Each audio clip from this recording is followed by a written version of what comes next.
Hello प्यारे बच्चों, आज हम स्टार्ट करने जा रहे हैं आपके फ्लूइड चैप्टर का एक बहुत ही important topic, that is excess pressure inside water drop. एक पानी की जो बूंद होती है उसके अंदर का प्रेशर बाहर के प्रेशर से ज्यादा होता है। ऐसा क्यों होता है ये हमें जानना है इस वीडियो में, और कितना ज्यादा होता है ये भी पता करना है, और उसका सिग्निफिकेंस क्या है। भाई ज्यादा होता है तो उसका फर्क क्या पड़ना है ये हमें सीखना है, ठीक है। तो एक्सिस प्रेशर मतलब वाटर ड्रॉप के अंदर ज्यादा प्रेशर है, उसके लिए तीन चीजें हमें इस वीडियो में समझेंगे। इसका कॉज क्या है, एक्सिस प्रेशर होता क्यों है, इसका डेरिवेशन करेंगे, इसके फॉर्मूले का एक्सिस प्रेशर कितना होता है और इसका सिग्निफिकेंस, ओके फिजिकल सिग्निफिकेंस, ठीक है प्यारे बच्चों। तो फिर हम स्टार्ट करते हैं अपनी पढ़ाई को। तो सबसे पहले हम रिज्यूम करते हैं कि हमारे पास एक वाटर की ड्रॉपलेट है, ओके। जैसे इसके अंदर पानी भरा हुआ है ना, तो ये बारिश की बूंदें गिरती हैं, ऐसे ये क्या है, वाटर, मतलब जब एक एक बूंद की तरह आपकी वाटर ड्रॉप हो गई, ठीक है ना, ड्रॉपलेट, ओके। तो जो वाटर ड्रॉपलेट है, ऐसा क्या रीजन है कि इसके अंदर प्रेशर ज्यादा है, तो समझो। मान लेते हैं हमारे पास एक पानी की ड्रॉप है, ओके, पानी से बनी हुई है, ये पानी है हमारे पास। तो इससे पहले आपको एक चीज पता है, सरफेस टेंशन क्या होता है। अगर नहीं पता तो आपको यहाँ पे लिंक मिल जाएगा, आप देख लीजिएगा आई टैब के ऊपर। और बेसिकली जिन्हें थोड़ा बहुत आइडिया है तो मैं एक बार क्विक रिव्यू करा दूं। सरफेस टेंशन वो प्रॉपर्टी होती है लिक्विड्स की जिसकी वजह से लिक्विड्स अपने सरफेस एरिया को मिनिमम से मिनिमम बनाने का ट्राई करते हैं, ओके। बेसिक, बहुत डिटेल में पढ़ना है, आप वीडियो देखिए, ठीक है। मेनली बोले तो सरफेस टेंशन एक फोर्स है जो कहते हैं लिक्विड के सरफेस पे लगती है, जो ट्राई करती है कि लिक्विड के सरफेस एरिया कम से कम हो सके। इसीलिए आपका जो ये ड्रॉपलेट्स होती है स्फेरिकल शेप की होती है, ठीक है प्यारे बच्चों, क्योंकि for a given amount of volume जो सबसे कम सरफेस एरिया होता है ना, वो आपका स्फेयर का होता है, इसलिए पानी की बूंद स्फेरिकल शेप में रहती है, ओके।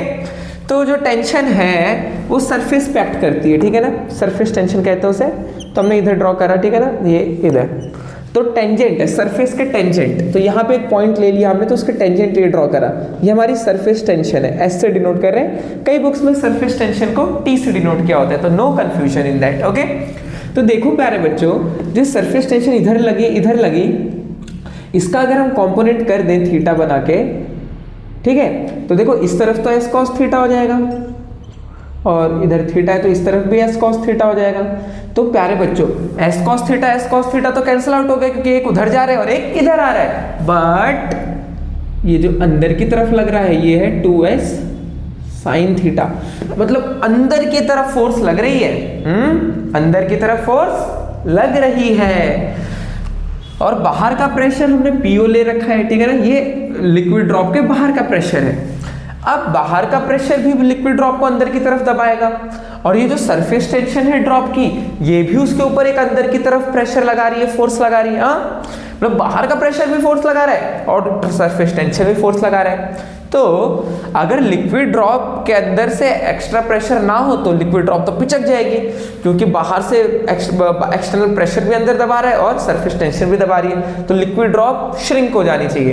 बट ऐसा नहीं होता है, हम नेचर में देखते हैं कि लिक्विड ड्रॉप श्रिंक नहीं होती, अपने साइज की ही रहती है। तो ऐसा समझने के लिए हमें कहना पड़ेगा कि जो अंदर का ये जो प्रेशर है PI, जो अंदर का प्रेशर है PI, वो PO से ज्यादा है, PI PO से ज्यादा है। रीजन भी क्यों, अगर PI ज्यादा होगा तभी तो ये सरफेस टेंशन की फोर्स को बैलेंस आउट कर पाएगा ना।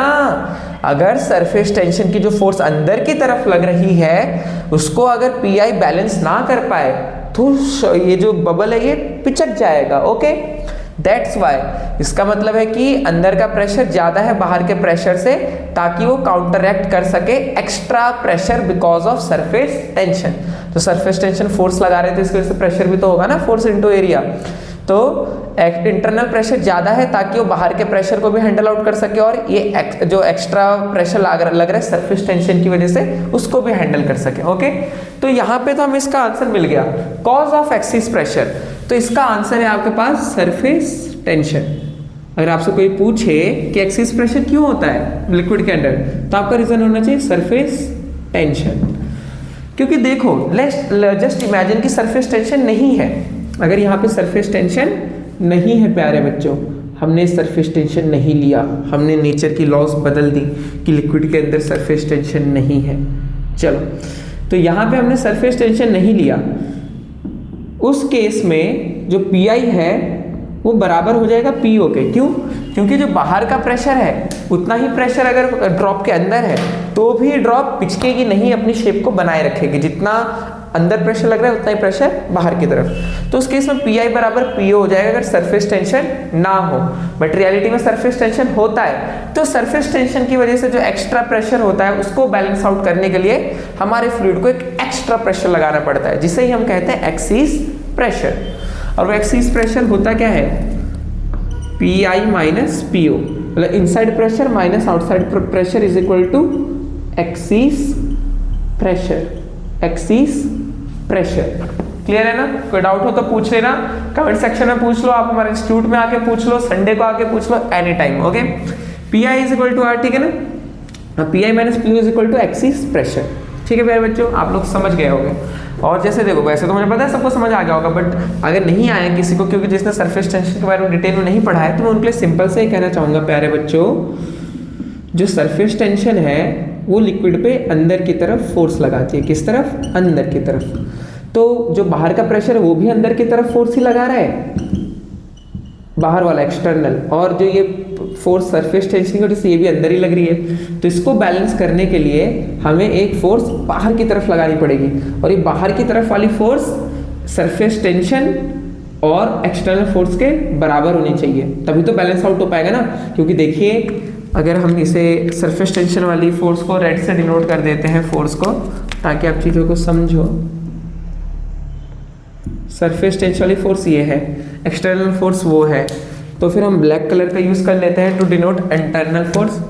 तो अंदर वाली फोर्स इतनी होनी चाहिए ताकि वो दोनों को बैलेंस आउट कर सके।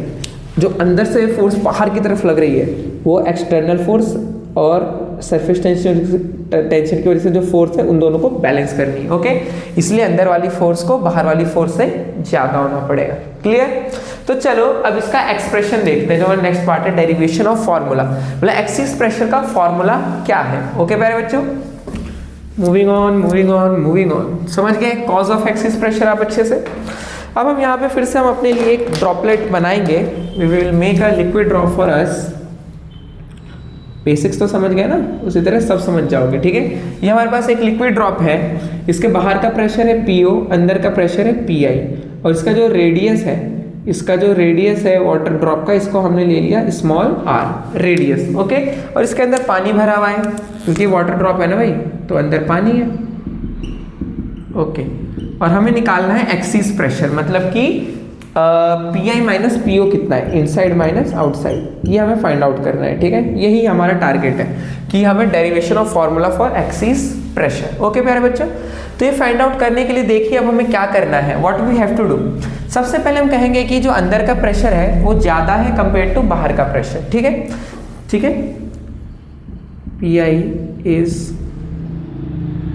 ग्रेटर देन पीओ, बट कितना ज्यादा है वो हमें फाइंड आउट करना है। ज्यादा तो है, ये तो आप समझ गए logically. Okay, P I is greater than PO, तो हम अज्यूम कर लेते हैं कि जो अंदर का प्रेशर है वो थोड़ा सा बोलते हैं इसके एरिया को बढ़ा रहा है। मतलब जो हमारे पास ये लिक्विड ड्रॉप था, ये जो प्रेशर है इसने इसको थोड़ा सा इसका साइज बड़ा कर दिया। अंदर से प्रेशर बाहर की तरफ लग रहा है ना ज़्यादा, तो हमने ये कह दिया कि ये थोड़ा सा बड़ा हो गया। ठीक है, कितना बड़ा हो गया? Delta R. डेल्टा आर मतलब जो हमारे पास स्फेयर छोटा सा था वो थोड़ा सा बड़ा स्फेयर हो गया, क्योंकि अंदर का प्रेशर ज्यादा था। लेकिन कितना रेडियस बड़ा हमने ले लिया? Delta R. ओके प्यारे बच्चों, बहुत बढ़िया, आपने ये कर लिया। तो देखो, अगर क्या बोलते हैं रेडियस बढ़ा है यानी कि टोटल सरफेस एरिया बढ़ा है, तो कितना बढ़ा है पहले सरफेस एरिया ये फाइंड आउट करते हैं। ठीक है ना, सबसे पहले फाइंड आउट करना हमें, फर्स्ट स्टेप आपका ये होना चाहिए, find increase in surface area. Find increase in surface area. हम आपको इस तरीके से बता रहे हैं ताकि आप चीज़ों को बिल्कुल बेसिक से अच्छे से समझो। पहला स्टेप है increase in surface area find out करो। तो सरफेस एरिया में इंक्रीज कितना हुआ है, लेट्स सी। तो increase in surface area delta से रिप्रेजेंट कर रहा हूँ कि कितना चेंज हुआ है, बढ़ा है। वो क्या होगा, फाइनल एरिया में से इनिशियल एरिया सब्ट्रैक्ट करेंगे। फाइनल एरिया कितना, देखो एक स्फेयर का आपको पता है ना टोटल सरफेस एरिया कितना होता है, 4 पाई आर स्क्वायर। ठीक है, तो हम डेल्टा चेंज इन एरिया कैसे फाइंड आउट करेंगे, final area minus initial area. तो फाइनल एरिया कितना है प्यारे बच्चों, 4 पाई आर स्क्वायर होता है ना, बट नया आर कितना है, आर प्लस डेल्टा आर। तो 4 pi R plus delta R का square, okay, minus initial area. Initial area कितना है प्यारे बच्चों हमारा, 4 pi R square, 4 pi R square. फिर आप इसे एक्सपेंड कर लीजिए, 4 pi R plus R square plus delta R square plus 2 R delta R. पता नहीं क्या करा, ए प्लस बी का होल स्क्वायर कर दिया हमने, A square plus B square plus 2ab minus 4 pi R square, okay. अब यहाँ पे एक स्टेप है जिसको आपको क्रिटिकल पॉइंट के नाम पे याद रखना है, क्या, वो ये है कि जो डेल्टा आर स्क्वायर वाला एक्सप्रेशन है इसको हम नेगलेक्ट कर देंगे, इसको हम क्या कर देंगे, नेगलेक्ट, इस टर्म को, डेल्टा आर स्क्वायर को। लेकिन इसे रटना नहीं है, इसे समझना है, क्यों नेगलेक्ट करेंगे, क्योंकि डेल्टा आर बहुत ही कम है, क्या, डेल्टा आर बहुत ही कम है, delta neglecting because delta R is very very small. मतलब ये जो टर्म है इतनी छोटी है कि इसे हम ना भी लें तो फर्क नहीं पड़ता, और किसी भी छोटी चीज का स्क्वायर कर देते हैं तो आंसर और ज्यादा छोटा हो जाता है। लाइक अगर आप 0.02 का स्क्वायर कर दो तो आपको क्या मिलेगा, 0.0004, इससे भी छोटा आ गया ना। तो जितनी छोटी चीज का, मतलब जो 1 से छोटी उसका स्क्वायर करेंगे तो आंसर और छोटा हो जाएगा। तो ये बहुत ही छोटी क्वांटिटी है, इसलिए सबने नेगलेक्ट कर दिया, ओके। ठीक है प्यारे बच्चों, समझ आ रहे हैं ना सब, और जो नहीं समझ आ रहा वो पूछ लेना, शर्माना नहीं है, क्योंकि जिसने करी शर्म उसके फूटे कर्म, यू नो ना। तो चलो शर्माना नहीं, जो डाउट है वो पूछ लेना। तो यहाँ से आपके पास 4 पाई आर स्क्वायर बचा, और 4 पाई इंटू 2 आर डेल्टा, 4 2 जा 8 plus 8 pi R delta R minus 4 pi R square. तो 4 पाई आर स्क्वायर से 4 पाई आर स्क्वायर कट गया, क्या बचा आपके पास, 8 पाई आर डेल्टा आर। तो डेल्टा ए यानी कि increase in area, increase in surface area हमारे पास, इंक्रीज इन सरफेस एरिया हमारे पास कितना आ गया, 8 पाई आर डेल्टा आर। तो इसको याद रखो, अभी 8 पाई आर डेल्टा आर याद रख लो, ठीक है। तो इसे हम बगल में लिख लेते हैं यहाँ पे अपना, क्योंकि इसके आगे जरूरत पड़ेगी हमें। इंक्रीज इन एरिया हमारे पास है 8 pi R delta R, delta R is the increase in radius, okay. So now moving it, removing it,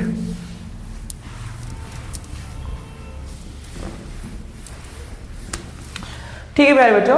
इसके बाद आते हैं आपके पास एक थोड़ा सा कंसेप्ट सरफेस एनर्जी का। सरफेस एनर्जी कि जब भी किसी लिक्विड का सरफेस बढ़ता है तो उसके लिए हमें कुछ वर्क करना पड़ता है, और वो वर्क उस लिक्विड के अंदर स्टोर हो जाता है as a form of surface energy.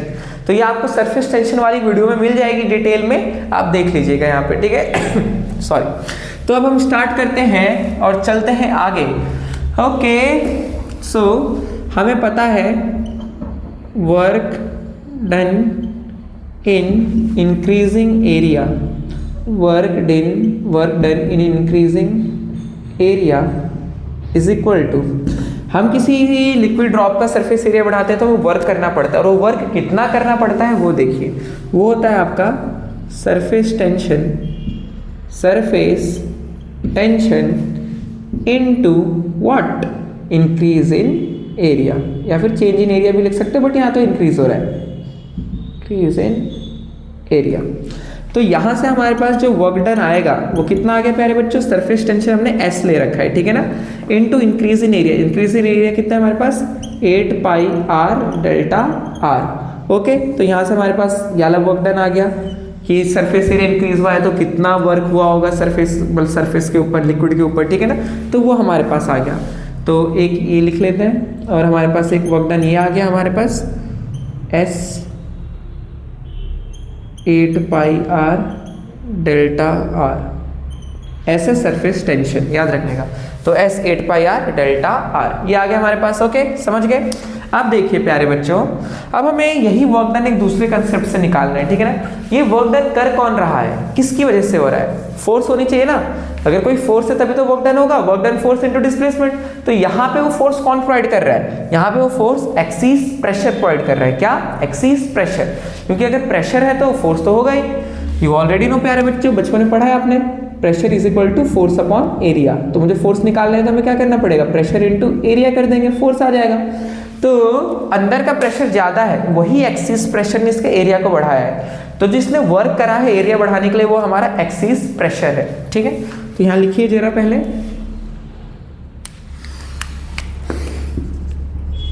Work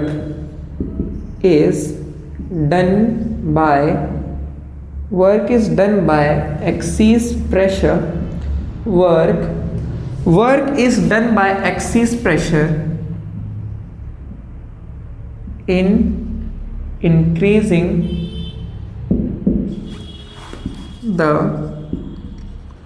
surface area of liquid drop.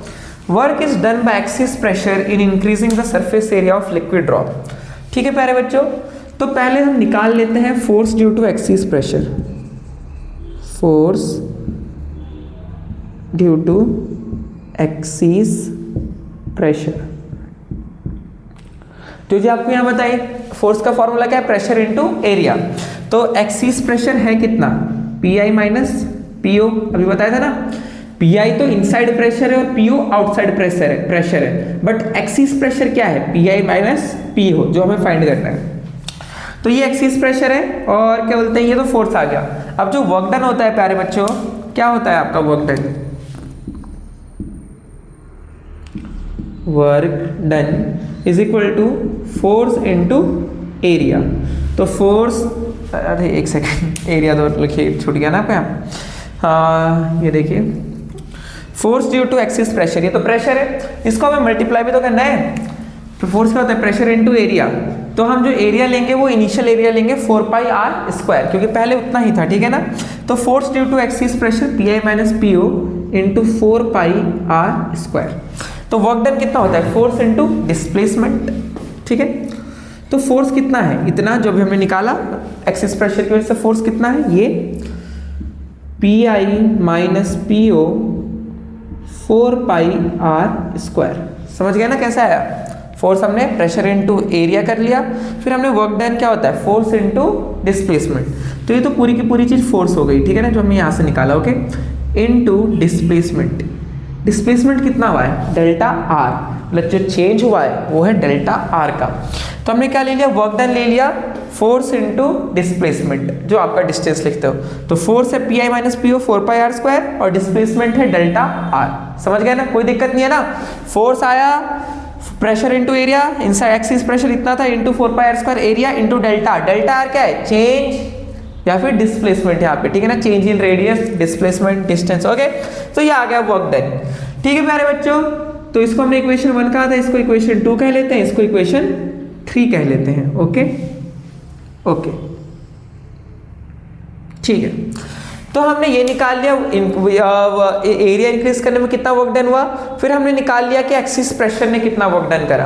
अब प्यारे बच्चों, ये एक्सिस प्रेशर ही तो है जिसकी वजह से सरफेस एरिया बढ़ा है, यानी कि ये दोनों वर्क डन आपस में इक्वल होने चाहिए। ठीक है, तो work done increasing area is equal to the work done by the excess pressure, क्योंकि इसी प्रेशर की वजह से तो एरिया बढ़ा है भाई।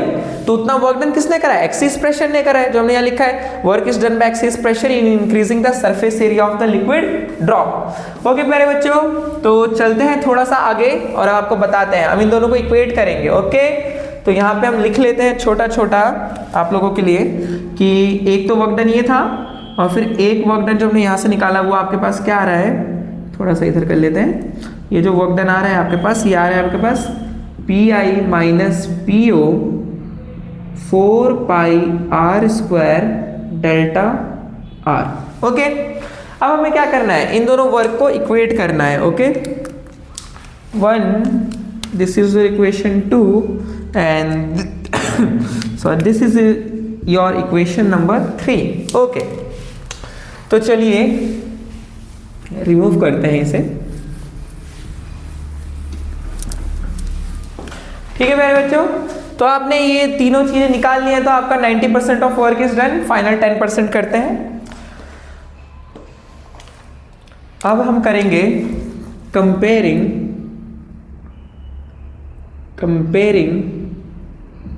Equation 2 and 3। हम 2 और 3 को कंपेयर क्यों कर पा रहे हैं? क्योंकि दोनों इक्वल है। तो यहाँ से P I minus P O 4 pi R square delta R, ये equation 3 is equal to 8 pi R, sorry ये जो 8 पाई आर डेल्टा आर, और ये ऐसे ना आगे लगा देते हैं, ठीक है, ये ऐसे 8 पाई आर डेल्टा आर। तो आप देखिए इसमें क्या क्या चीज़ें कट रही हैं। पाई से पाई कट जाएगा, डेल्टा आर से डेल्टा आर कट जाएगा।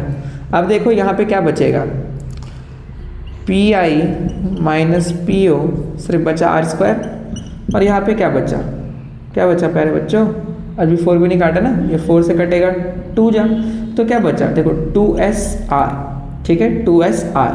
तो यहाँ से P I minus P O आपका 2SR और ये आर स्क्वायर डिवाइड में चला गया, तो एक आर से एक आर कट जाएगा आपका, ठीक है ना, तो यहाँ पे सिर्फ 1 बचेगा। तो हमारे पास जो एक्सिस प्रेशर है जो हम स्टार्टिंग से बात कर रहे हैं P I minus P O, इसकी वैल्यू आ गई हमारे पास 2S/R, 2S/R। ये है वाटर ड्रॉप के लिए। इसमें भी अलग अलग केसेस होते हैं, इस वीडियो में आप अभी ड्रॉप का अच्छे से समझो, ठीक है ना। तो हमने क्या बताया आपको, वाटर ड्रॉप का जो अंदर एक्सिस प्रेशर होगा वो होगा हमारे पास 2S/R। ऐसे यहाँ पे surface tension, here S is equal to surface tension and R is equal to radius of liquid drop, R is equal to radius of liquid drop। Okay प्यारे बच्चों, कोई दिक्कत वाली बात नहीं है ना। तो आपने कॉज ऑफ एक्सिस प्रेशर निकाल लिया एंड देन उसके बाद आपने डेरिवेशन ऑफ फॉर्मूला कर लिया। आपने कितना है आपके पास एक्सिस प्रेशर जो आया वो आया 2S/R। अब थर्ड चीज है सिग्निफिकेंस। तो समझिए यहाँ पे जो एक्सिस प्रेशर है वो है 2S/R, यानी कि रेडियस जितना ज्यादा होगा बबल का, मतलब बबल नहीं ड्रॉप में, यहाँ पे वाटर ड्रॉप, जितना बड़ा वाटर ड्रॉप होगा उसके अंदर का एक्सिस प्रेशर उतना ही कम होगा, क्योंकि एक्सिस प्रेशर इनवर्सली प्रोपोर्शनल है रेडियस ऑफ ड्रॉप के। और वहीं पे रेडियस जितना छोटा होगा एक्सिस प्रेशर उतना ही ज्यादा होगा। सिंपली बोले तो अगर हम कोई बहुत ही छोटी पानी की बूंद बनाए तो उसके अंदर का प्रेशर बहुत ही हाई होगा और वो पत्थर जितनी मजबूत भी हो सकती है। ओके, आर अगर बहुत कम होगा तो प्रेशर बहुत ज्यादा होगा। ओके, और सरफेस टेंशन का डायरेक्टली प्रोपोर्शनल है, तो सरफेस टेंशन ज्यादा होगा तो एक्सिस प्रेशर ज्यादा होगा लिक्विड का। वहीं पे अगर लिक्विड का सरफेस टेंशन कम है तो उसका जो एक्सिस प्रेशर होगा वो कम होगा। ओके प्यारे बच्चों, और अगर सरफेस टेंशन 0 हो जाए तो एक्सिस प्रेशर होगा ही नहीं, excess pressure will not be present there. Okay, तो सिग्निफिकेंस समझ गए। The bubbles which have larger radius have less excess pressure and sorry drop, और वहीं पे वो ड्रॉप जिनके अंदर रेडियस कम है उनका जो एक्सिस प्रेशर है वो ज्यादा है। ओके, लिखवा देते हैं, वैसे तो आप सभी बहुत इंटेलिजेंट हो। ड्रॉप हैविंग, ये physical significance, drop having larger radius have less axis pressure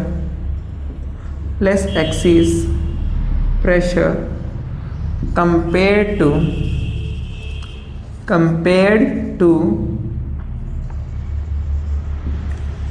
drop of smaller radius, drop of smaller radius. Okay प्यारे बच्चों, जितनी छोटी ड्रॉप उतना ज्यादा एक्सिस प्रेशर। तो इसी के साथ आपका ये टॉपिक कंप्लीट होता है। आशा है कि आपको बहुत अच्छे से समझ आया होगा। कोई भी डाउट्स है तो आप कमेंट सेक्शन में पूछ सकते हैं और हमारे इंस्टीट्यूट पे आके भी पूछ सकते हैं। संडे को शाम को 5 बजे से हम फ्री में डाउट सेशन रखते हैं, तो कोई भी बच्चा आ सकता है पूछने के लिए, समझने के लिए। और फिर अगर आपको लगता है कि हमारे कोचिंग से आपको और भी बेटर मिलेगा तो आप हमारे इंस्टीट्यूट को ज्वाइन कर सकते हैं। हमारा टारगेट ये है कि आपको अच्छे से अच्छी पढ़ाई कराएं और आप अपने जीवन में कुछ अच्छा और बड़ा कर पाए, और उसमें हमारा कुछ रोल रहे तो अच्छा रहेगा, ठीक है ना। ओवरऑल ये आपकी मेहनत है, आप जो करोगे अपनी मेहनत उसी के अकॉर्डिंग आप अपने लाइफ के गोल्स को अचीव कर पाओगे। सो जम के मेहनत करो, रुकना नहीं है, थकना नहीं है, चलते चले जाना है, दौड़ना है, भागना है, रुकना नहीं है। Okay, see you tomorrow.